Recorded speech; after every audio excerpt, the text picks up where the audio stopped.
We are going to talk about upselling and renewals and all that kind of stuff as it relates to customer success. And for me, it's kind of coming back to my roots because I was focused before I got into this business, not on software, but on services. So when I first started to focus on this marketplace, met people like Ray, they said, where do you come from? Yeah, because I wasn't focused on CRM or ERP or any of that kind of stuff. I was focused on the service. And watching and listening to what's been going on today about customer success has really gotten me very excited. So what I'd like to do is talk to these folks about what they're doing every day to ensure not only customer success, but the topic at hand, renewals and upselling. I'll let them introduce themselves and where they sit in their organizations as context for that. And then we'll delve into some specific questions about how they operate on a day-to-day basis, okay?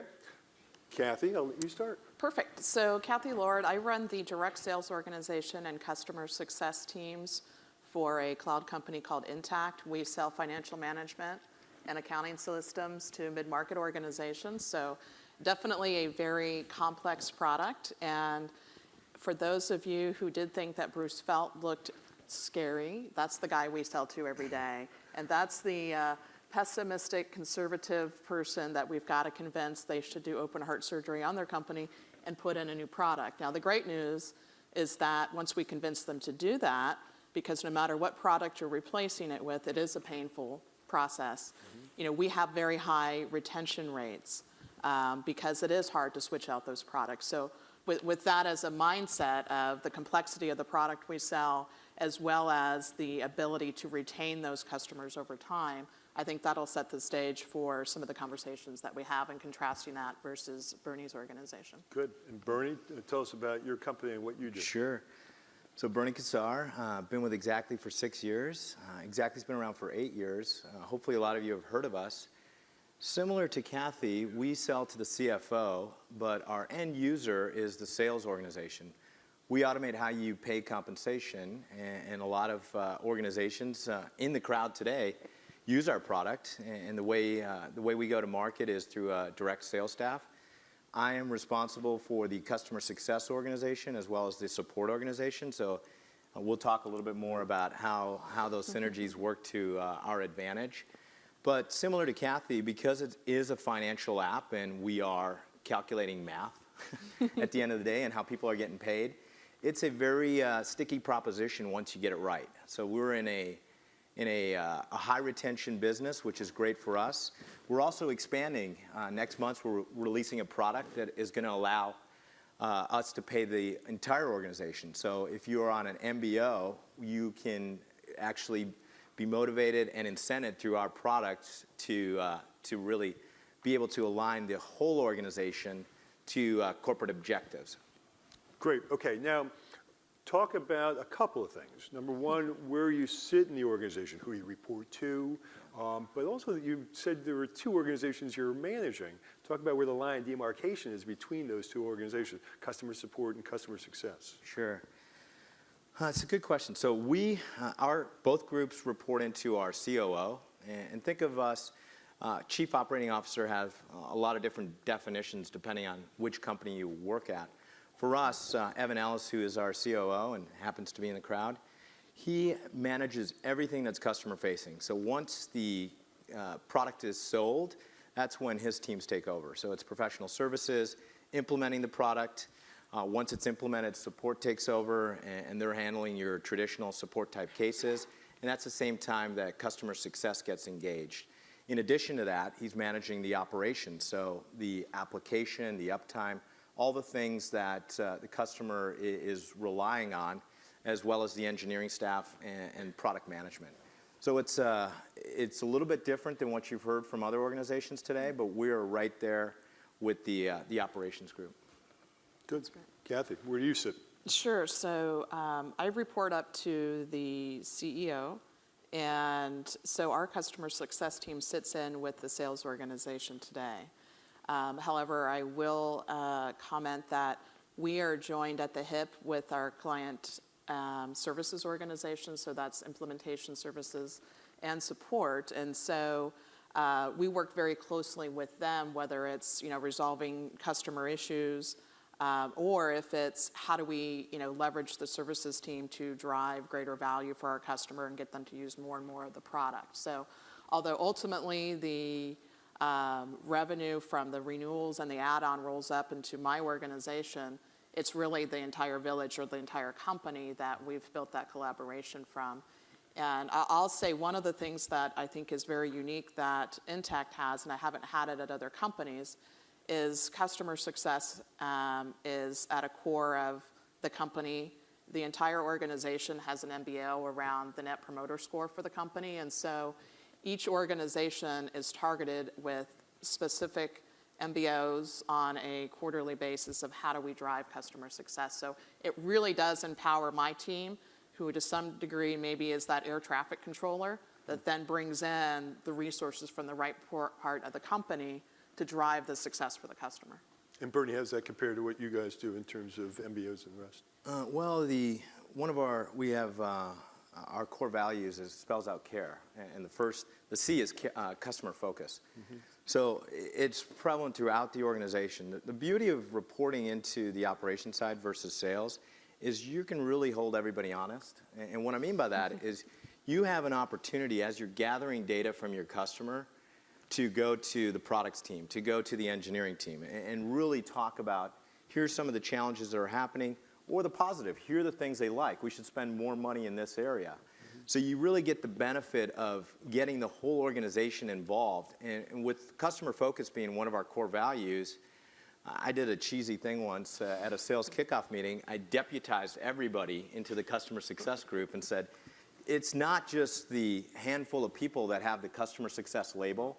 The whole company has to share in that mission in order to make sure that the products are solid, to make sure that the operations and the products are available. From the receptionist to the finance team, when they're interacting with customers, they have to be professional, timely. So it's really a full-on organizational thing that has to be focused on the customer. So it's like the old cliche, everybody's part of sales, everybody's part of the sales process, now everybody's part of customer success then, huh? Absolutely. All right, so as we look at the roles that you have, the position you have within the organization, how does it relate then to the topic at hand, renewals and upselling? This is a touchy topic. Some people believe that your team should be actively involved in this. Other people say, no, they should be just concerned about success, let somebody else do the selling, so to speak. Sure. So what's the philosophy and what's the practice at Xactly? Well, I don't know if you guys were here for the Jeffrey Moore pitch. He talked about crossing the chasm, and there's different phases of a company as you're crossing that chasm. I look at where we're at in customer success in general. There is a process and a phase as a company grows. And in the earlier days, we're an 8-year-old company, highly successful, 500 plus global customers and so forth. There's still an opportunity to keep customer success involved with the renewal, because you learn a lot by keeping those two connected. Over time, and I think earlier one of the sessions, Salesforce, the moderator was up here, she talked about how they split the groups where customer success was focused on customer success, renewals were handled by a different group. I think that same phase that Jeffrey Moore talked about of how a company goes through that process, there's a similar phase that customer success goes through. And we're right now at the phase where customer success manages the renewal, they manage the relationship, and there's a lot of benefit to it. And my personal view right now is that it's not a conflict of asking for the order, because you've built a relationship, and if you're focused on adoption, not the renewal becomes a non-event.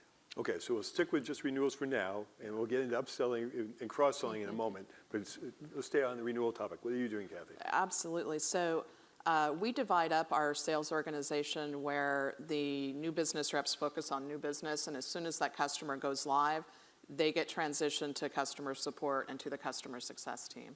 And so the customer success team owns that renewal. They own ensuring their success. And I think one of the things that makes us a little bit different is that we have many more different business processes that we're automating. It's much more complex and affects a much larger portion of the company when you're talking about accounting and financial management. And we're targeting extremely high growth companies. We're in more the small to mid-market section. They're very volatile. There's lots of change. And so being able to have one person who's familiar with, knows that account, whether it's, they've gone through a lot of issues or they're our happiest customer alive, we feel that if we're providing compelling business value to the customer, it should not be an issue for that person to ask for the renewal, to ask for a price increase if appropriate, because we're delivering a tremendous amount of business value to that client. And so that's sort of our fundamental belief of having that person who's the customer success manager also own that renewal quota for them. All right, so that's renewals. Yes. What about upsells, cross-sells, looking for new opportunities within those accounts?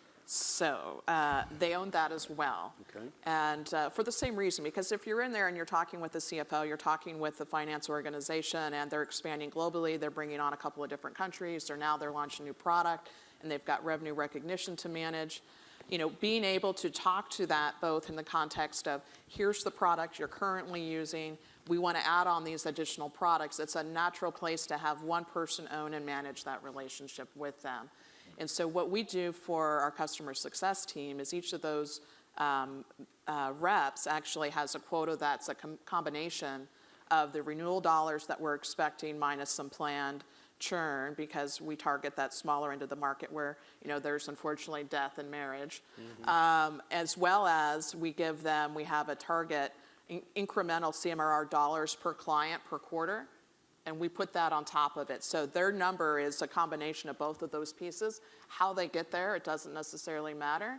So if they had a lot of death or marriage in a particular quarter, they know they've got to drive a lot of incremental dollars from that customer. And we've found that drives the right behavior and the right focus between not just retaining customers, but improving the value and the amount of dollars we're getting from them. All right. What's the philosophy and practice of your place? We're very similar. So the customer success managers do get involved with add-ons and take them all the way to closure. There is a percentage of deals that the sales reps get involved, and that could be for a number of reasons. The main two are either complexity of what we're trying to accomplish, or if it's a brand new division within an existing organization. So it's really, we get a warm introduction, but it's a new sales cycle. So that's when we get sales involved. But I generally believe in the same philosophy that Kathy just made, which is you've built a relationship, and if you're just focusing on what's right for the customer, the add-on business and asking for that deal shouldn't be awkward. And then B, because we're also measured on churn, you're not going to sell something that they're not going to use and not going to benefit them, because that's just going to hurt you on the back end. Mm-hmm.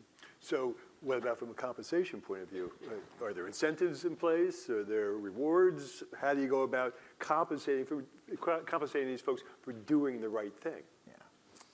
For us, there's a team bonus on the churn number as well as the add-on business. Okay. But then what we really want them to focus on is getting the renewals done on time. So there's an aspect of, if you're getting the renewals done on time, that means you've been engaged 180 days before, and there's a process. There's always a process of staying engaged with the customer. Mm-hmm. But when that renewal process kicks in, and the steps that we have and the process that we have in place, it really ensures that we understand where that customer health is at early on. Yep. So that we can take appropriate action, whether it's good, bad, or otherwise. And when we talk about this business, a lot of times it's the negative, but we get a lot of positive too. Once you get in front of a customer that's really happy, and this happens a lot for us, they're using the system, it's very infectious to get their story out, because they become your salespeople. Yeah. So you got to focus on both. You want to manage to the risk, but as you are talking to customers, you want to identify the positive ones and really look at the positive side of the business, which is they can help you grow exponentially quickly. Kathy? Oh, absolutely. And one of the things we do, you mentioned this, Bernie, about making sure that the renewals happen on time, because I think all of the VCs on the panel earlier sort of alluded to this. It's the consistency and the predictability of your install base on a monthly, quarterly, annual basis. And so, it's great to get every renewal, but you certainly want to get them on time, and you don't want to have people who have renewals that are 60 days past due.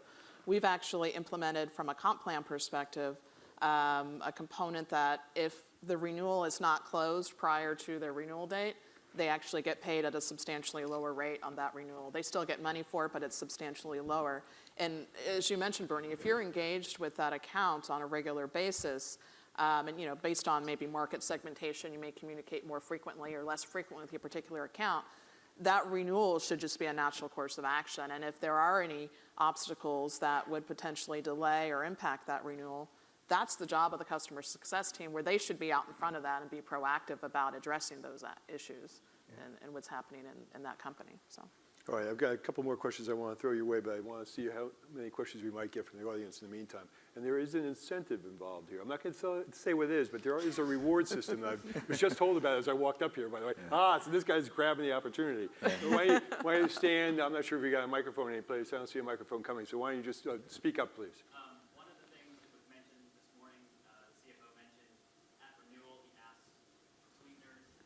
How do you guys think about what's important to your organization at the time that you're actually negotiating, and tips and tricks around not getting into a horse trading negotiation over and over and over again with the same customer with the risk of deteriorating the relationship?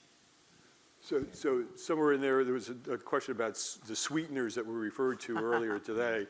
Kathy, you have some thoughts about that? Sure, absolutely. And I think it's very situational. So, I mean, when you think about, this is your install base, a 1% discount or 1% price enrichment across your install base can be huge. Mm-hmm. And so, you can't take sweeteners or incentives lightly. But I think one of the things that is important, especially both from a SaaS or subscription business model perspective, as well as the impact of social media and the ability for your customers to be, loyal fans, raving fans, and to drive incremental business for you, you also need to reward them for that. And there's a lot of different ways you can reward them in terms of sweeteners upon that renewal. So if you have somebody who acts as a regular reference for you, they're out there pontificating the greatness of your company and the value you deliver, whether that's, a marginal discount on the renewal, maybe it's, free passes to your annual user conference. I mean, there's, free additional months on their contract. Maybe they get 13 for the price of 12. I think there's lots of creative ways that you can drive incremental value for that customer without necessarily having to provide a discount. And sometimes we'll provide maybe a free system optimization to make sure they're getting full value, because I think almost everybody in here has a SaaS delivery model. And if you do, you're doing likely more than one release every 18 to 24 months like the on-premise guys historically did. So, we do 4 releases a year. That's a boatload of new functionality that our customers have to digest. So even if they're our biggest fans, there's lots of opportunity to help each client get incremental value out of the system. And so as part of customer success, it's how do we make sure they're getting maximum benefit? And you can tie that right back into providing maybe some pro bono services or something for them that makes them feel like they got a good deal, but you're not impacting your expected dollars renewal and your retention rate from a dollars perspective. Good. Now, I remember about 5 years ago being with your boss, Chris, someplace, I think it was Chicago or someplace like that, and he was very excited because all of a sudden he was seeing customers requesting multi-year contracts. Yeah. There's a whole lot of sweeteners that can go into one of those deals. Yeah. Is that something that you guys are still pushing hard on? Absolutely, and it's funny you bring that up, because that was actually my answer is, you really need to affect it on the sales side. So everybody's business is going to be different, whether you sell monthly, quarterly, or annually. But for us, because of the package we sell, our minimum is annually. But what we're starting to see is a trend where people are signing up for 2, 3, 4-year deals.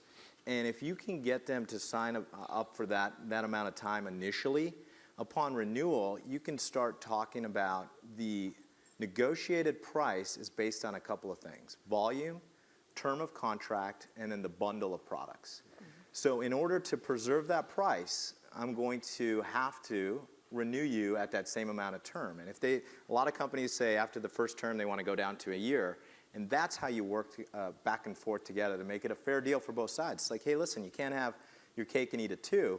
If you want to renew and get that same pricing, you have to renew for the longer period. So very much like Bruce said, he likes to buy products at a year at a time, but he wants his company to sell 3-year or multi-year deals. You got to play that game, and I would, depending on usage, so you now go to what Kathy was speaking about, which is the value. If you know they're using it and they're getting the value and they're not ripping it out, hold your ground. Be really proud of what you're delivering. We deliver great products. We're going to ask for the money. We're going to ask for the price increase, because we deserve it. And in turn, you're going to get this value. So show them what value they're getting. But in addition to that, work the angle of we got to keep the system, we got to keep the negotiation whole to the way you got the deal in the first place. And finally, I like to always say, well, put yourself in, I'm putting myself in your shoes, your business, would you do this? And just asking those types of questions and saying, would your business do this? Does this make sense for your type of business? It's kind of a weird discussion to go down, but you can sometimes get them to back off once they realize that they're always going to ask, but you don't have to say yes. So, another hand, go ahead, right there.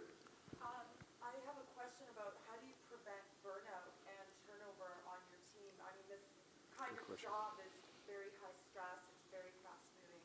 So how do you prevent that? It's a great question. So for anybody who didn't hear, the question has to do with burnout and stress and morale. How do you sustain the energy level of your teams? Well, I think the first thing is there's definitely a certain personality type that lends itself well to this role. So whether it's, more on the sales side, it's more on the success support side, I certainly don't have the personality where I could do that day in and day out. I mean, I just marvel at some of the folks on my team that come in and, they can be going through the trenches with a really challenging customer, and every day they still come in smiling. And how they do that, I'm not quite sure, but there's definitely DNA wiring for that.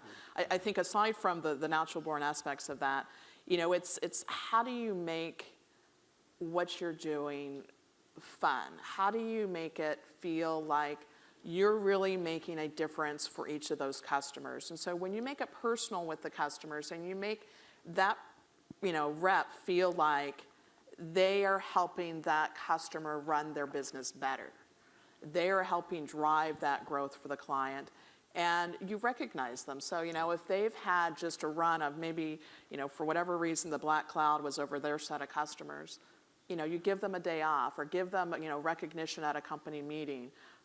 We had a particular success manager who had been working with a really challenging client, and she'd been working with them for like 9 months. And we finally had some breakthroughs, and the client became a raving fan. And so we had, a special celebration for her and brought in champagne to our weekly customer success meeting across the company.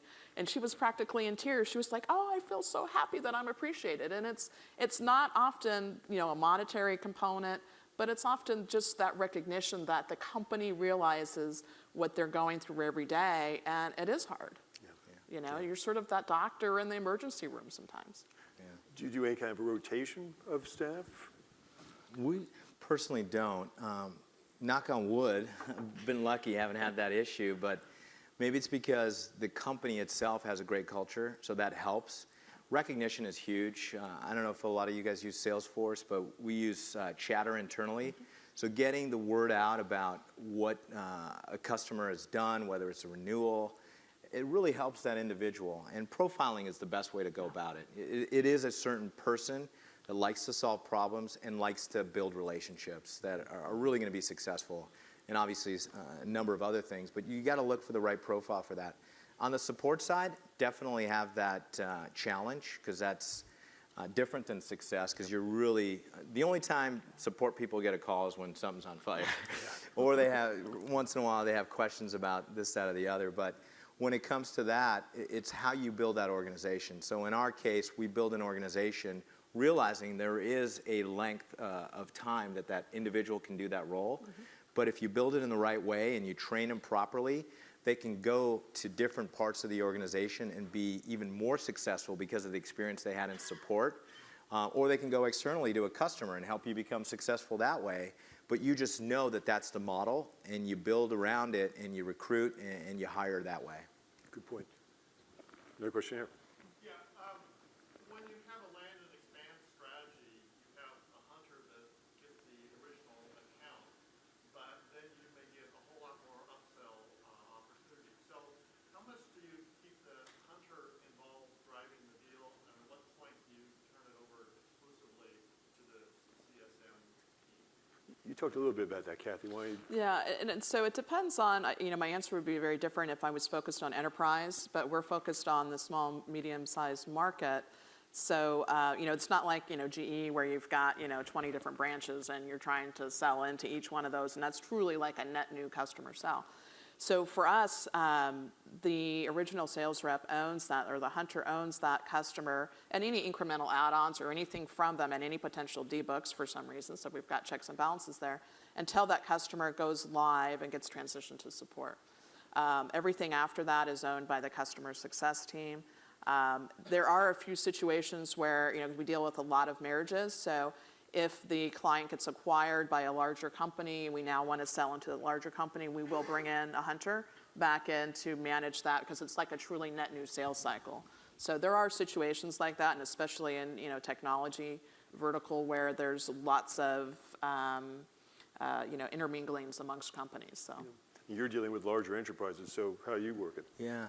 Well, I mentioned at the beginning we automate how you pay incentives, but really the strategic value that our company delivers is driving behavior. So when you're trying to drive a certain sales behavior, it's all about the compensation plan. So for us, it's compensating properly on the new deal, and then in the situation that you just asked the question about, if it's truly another new division and it's a new sale and there's a lot of effort, we want to pay them as if it was new business.